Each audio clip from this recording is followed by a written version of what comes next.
Hey, Joey. Hey, Joey Magidson, Awards Radar. How are you? I'm good, thank you. How you doing? Doing all right. It's been a weird day, very, very stormy in New York. So Oh, really? just close the windows and sweating and dog panting. So, all the calm things you want to, do your job. Sure.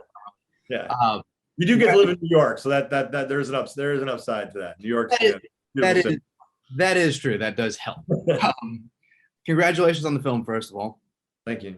Uh, what about it when the script came across your desk made you want to take the leap on it? Because obviously there were things about it that I think make sense as a movie that you made, but it's also I think a very turn to the right in some ways. Yeah, yeah, yeah. I grew up as a huge kid, a huge genre movie kid. Like, I was every week I'm watching, E.T., Poltergeist, Raiders of the Lost Ark, Mad Max, the Road Warrior, all of that kind of thing. John Carpenter movies, Escape from New York, The Thing.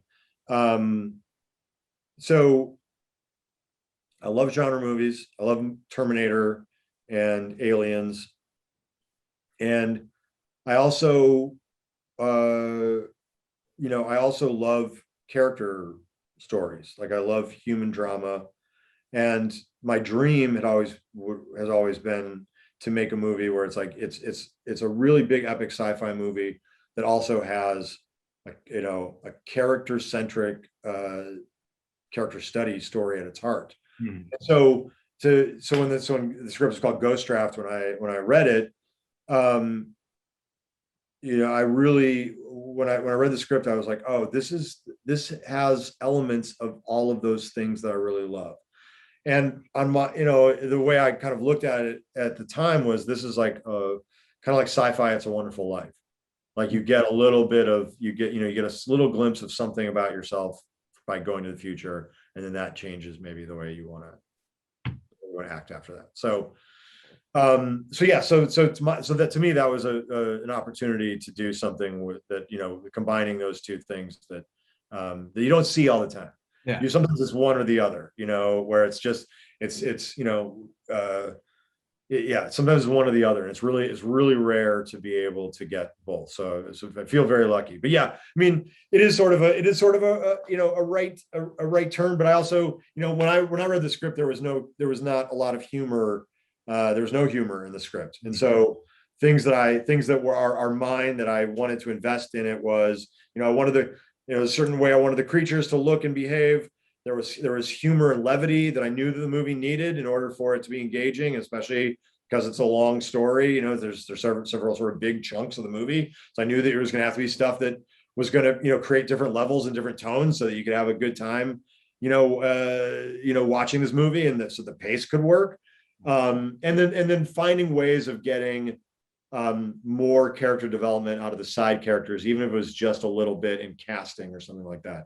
That was something that was important to me. So yes, it is sort of like on its face something that's different, but it is also there's a lot of stuff that are my kind of stuff that I love. That I And try also some of the best parts of the movie are those parts because it is very rare. And I talked about this with Sam when I interviewed him and Yvonne like that. It is sort of a throwback movie. Like it's hard to pinpoint it as like what is it? Everyone wants to do that. It's this meets this, and like I guess Independence Day meets Terminator kind of fits, but it also is like a little funnier. But it has that there's something for everyone feel yeah, that yeah. a lot of movies don't do anymore, which is strange because that's how you make money. But whatever, I'm poor, so what do I know about that? But you're right about the casting, like even like Mike Mitchell is a very small role in this, but you get a lot out of just being like, especially if you know anything about him, you're like, oh, that like silly guy, because Yeah, that's sort of the fun of the movie, and also kind of the darkness of it is like, yeah, it's sending your fun uncle to like go get mauled by aliens. That's what yeah, this yeah. movie is. Yeah, but that's the because the movie is set up to have sort of like almost chapters of distinct chapters of the movie. You have the chapter that's the beginning of the movie where it's a little children of men, and there's the sci aliens in the future, or the warriors from the future coming to future soldiers coming to tell us the problem, sort of a la Terminator. Yeah. But then you've got the scene, the section of the movie where Chris goes into the military processing center, and he meets Yvonne, or he meets Mike Mitchell, he meets Mary Lynn, meets Sam and Edwin and all of that.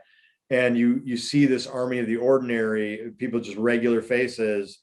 I was really lucky with the extras casting and things like that we had a lot of really great faces and people to draw. And that was really important to me. I just wanted everybody to look like just regular people, as much as humanly possible.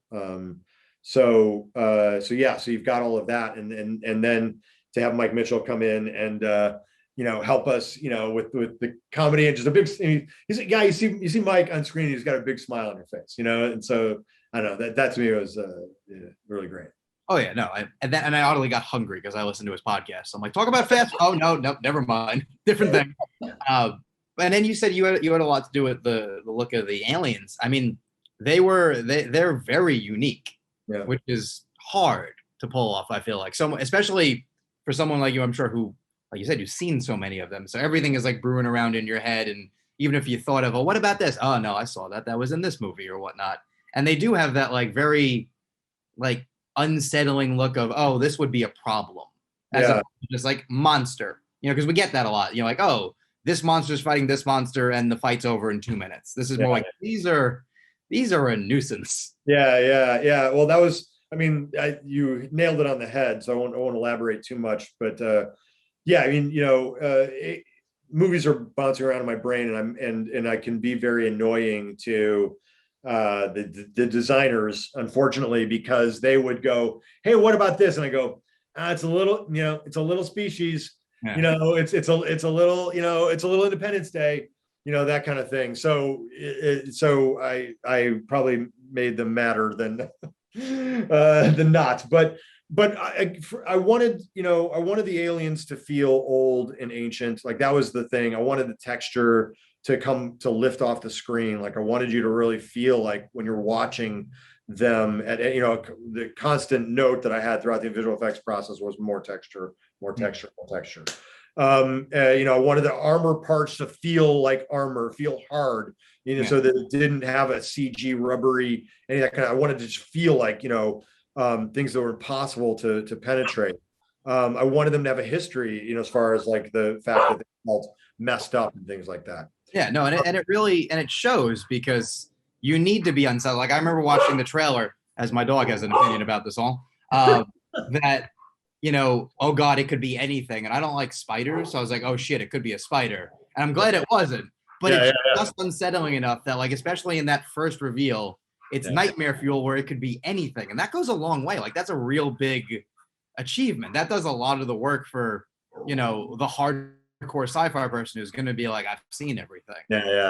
Yeah. Well, I mean, I think that I was trying to draw on a few different things there, but in particular, I wanted, because I wanted to have some offensive weapons. I'm a big H.P. Lovecraft fan. So wanted them to have kind of like the tentacle, kind of cosmic horror tentacle-y thing going on. So that kind of created some interesting shapes and silhouettes, especially when you're sort of like looking up at them, and they could kind of, like you said, they could kind of be anything, because suddenly you're seeing little pieces of them sort of peer out, and it's like you're sort of like Picasso, like you're kind of like trying to put all of those things together, and then suddenly it starts coming at you, and you don't even have time to register it. That was kind of by design. And it, like I said, it makes the movie effective, but also fits for the characters, because even at their best, they're going to be overwhelmed. Besides the fact that, give or take, Chris and Edwin and some of the actual soldiers, they're not soldiers. They're supposed to be, kind of shitty at this and just get by. So it does really fit, because there's never a moment where you feel like, oh, they got this. Even, like towards the end, where, this is still a movie that follows beats that are familiar, because it's a movie. You do what has worked before. You have to have a more, less people, less things kind of showdown. You still go, this feels like a really bad idea. This could go wrong real easily. And they even acknowledge it. Like, we're probably not going to live. Like, yeah. A bit about, I like some, the characters sort of acknowledge that, that kind of thing. Yeah. I mean, I'm glad you say that. That makes me happy. I mean, that was kind of what we wanted the movie to feel like. So that's great.